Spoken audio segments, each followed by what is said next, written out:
je me dis maintenant c'est bon, je peux mourir quoi. Bonjour, Stéphane Croze, nageur de l'extrême.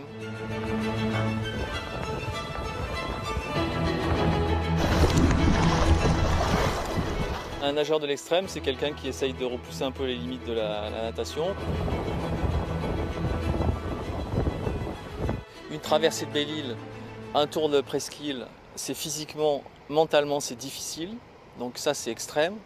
Nager en solo, faire 20 km le long d'une côte où il n'y a que de la plage, mentalement, c'est ultra dur parce qu'il n'y a aucun repère. Donc il faut nager pendant des heures. Et après, il y a des défis qui sont beaucoup plus courts, mais très extrêmes, une forte montée d'adrénaline. Et après, il y a aussi le troisième volet, c'est-à-dire que nager dans des beaux endroits où tu te retrouves tout seul face à des falaises ou face à un environnement fabuleux, tu vis ça à 300%.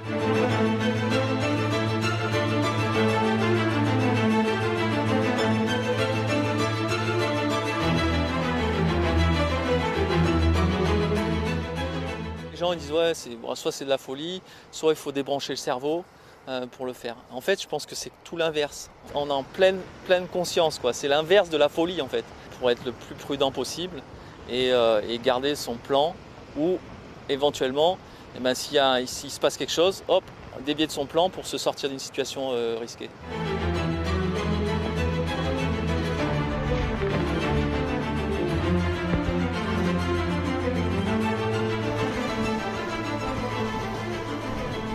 Je ne cherche pas à inciter les gens à aller nager dans des conditions difficiles. Et ce que j'ai envie, c'est que les gens se disent je sors de chez moi et je vais vivre une expérience peu ordinaire. Et j'aime bien me dire aujourd'hui, est-ce que je vais dans ma vie ordinaire et qu'est-ce que je pourrais faire comme chose qui serait peu ordinaire. Et du coup, les challenges que je me fixe, ça fait partie de cette philosophie de vie que j'ai. Au niveau de chacun, on peut se réaliser des petits challenges.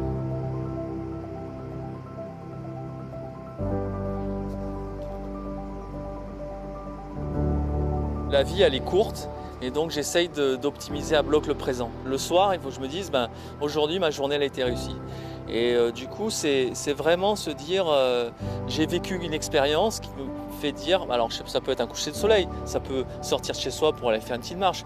Mais moi, ça peut être ça, mais aussi, ça peut être se dire, je décide de traverser Belle-Île jusqu'à Quiberon. Depuis que je suis tout jeune, j'aime bien les sports un peu, les sports de glisse ou les sports d'endurance. Et donc du coup, elle est un peu au bout de moi au travers des activités que je fais. Il y a une dizaine d'années, ça a un peu basculé. C'est-à-dire qu'en fait, j'étais à fond sur le plan professionnel pour développer un peu ma carrière, quoi. Et à un moment donné, je me suis dit, c'est important, je vis des choses extraordinaires sur le plan professionnel, mais en fait, j'ai aussi envie de vivre des choses pour moi. Et le temps passe très vite, en fait. Et du coup, il faut pouvoir profiter de la vie et se dire, si chaque jour, je peux profiter un peu de la vie au niveau personnel, trouver de la satisfaction dans ce que je fais au niveau perso, aller au bout de soi, se connaître aussi mentalement dans la difficulté, se retrouver seul à soi-même dans un environnement naturel, c'est un peu ça qui me conduit, quoi.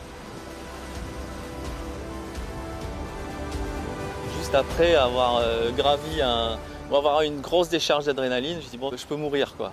Et en fait après,